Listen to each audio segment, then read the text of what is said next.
I'm Desiree Gillen. I'm with Lost Angels Animal Rescue. We're here located in Tampa, Florida. We are a 501 nonprofit organization, and we rescue animals from the community here in Tampa. I am one of the co-founders of the organization, and we were actually founded in June of 2003. And we're just made up of a small group of individuals, foster families, that care for the animals in our home until they are actually adopted. All the animals that come into our care are totally vetted, so they're all spayed, they're neutered, microchipped, all their shots done for them, heartworm tested, and anything provided for them that they need. And we get them ready and healthy for a new home to come to adopt them. We try to take animals from the community that are strays, have been abandoned, or even owners who can no longer care for their animals for certain reasons. They will contact Los Angeles to see if we have room and funds available to actually take their animal in and house them until new homes are found. Since we have started in 2003, we have steadily increased the number of animals that we have been able to intake into the program as we continue to grow. We've added to our foster families, fortunately. Based on the past probably 2 years, we've been able to place about 750 dogs a year. So totally, since our organization has started, we've placed about 2,700 animals into new homes that we have saved from whether it be shelters or from the streets. Los Angeles right now currently has about 10 to 15 foster families that are permanent fosters that have been with us for some time.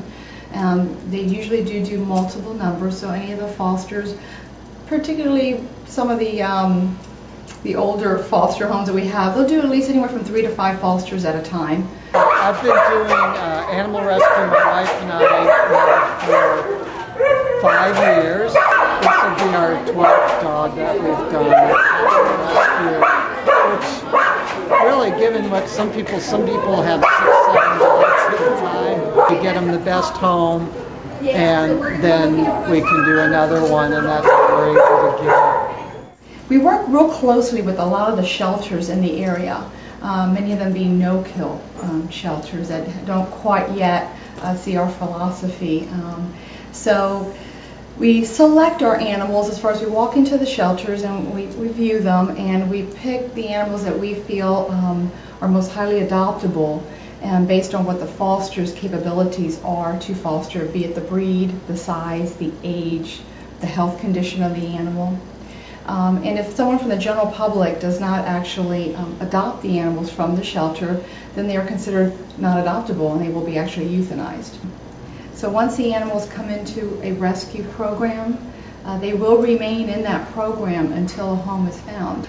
But unfortunately, with a shelter facility, they're usually pushed for room, and most of the shelter facilities do not have the ability to treat many medical issues. We had so many people turn in their animals right before Thanksgiving, the day before Thanksgiving. Very late in the afternoon, we had 9 different people turn in their animals in the last 2 hours before the holiday. And we will see that again right at Christmas and New Year's. It's like people are getting rid of the old and bringing in the new. And this year we're hearing the excuse is the economy. To some degree, certainly. But to another extent, it's the disposable mentality of people. These are lives. We care about them. We cannot keep them for a long period of time. That's our challenge. We can't. We tried making sick wings and well wings, and they give the diseases to each other. They will get sick when they're in captivity for a long period of time. And then there's the 100 more that keep coming.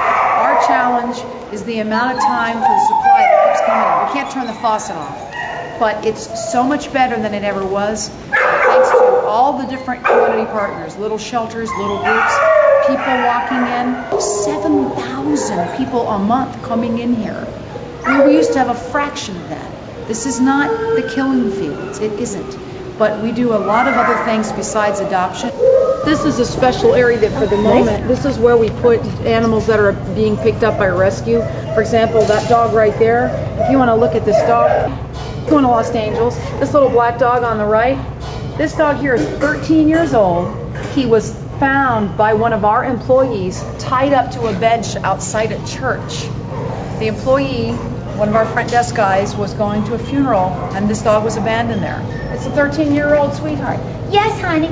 So these dogs in this wing here are just waiting for the rescue groups who are taking them to pick them up.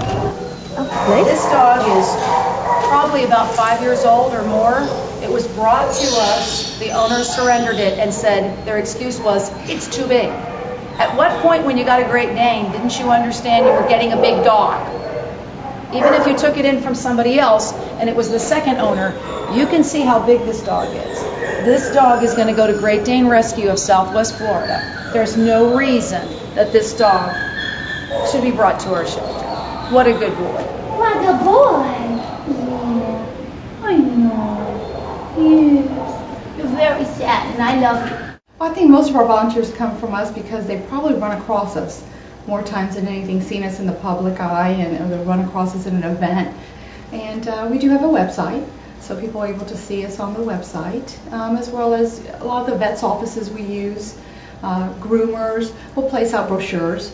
So there's a lot of different ways that people can learn about the organization and read about us and visit with us a little bit and see if it's something they like to do.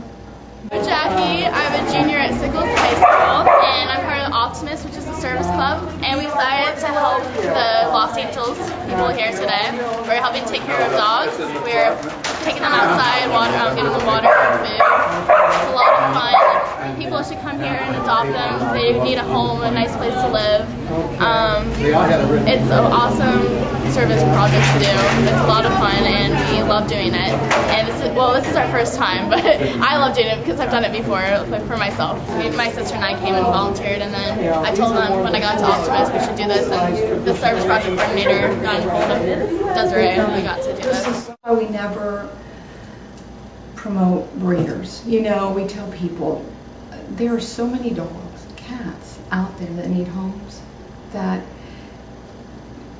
go to a shelter, go to a rescue.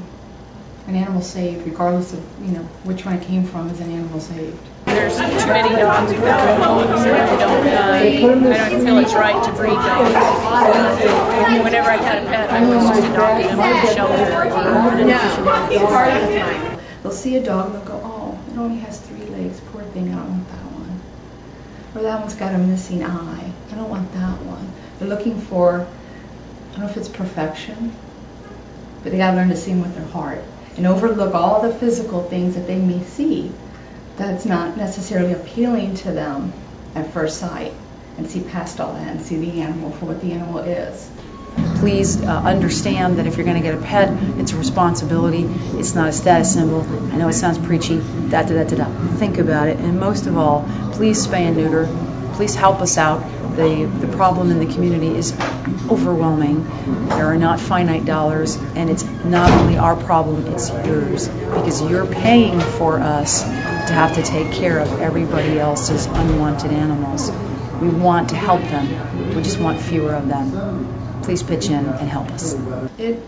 We have grown into something I would have never expected, never envisioned it would have been this big, and that we've been able to help as many dogs as we've been able to help. And now that we look back, it's just been an amazing journey with them.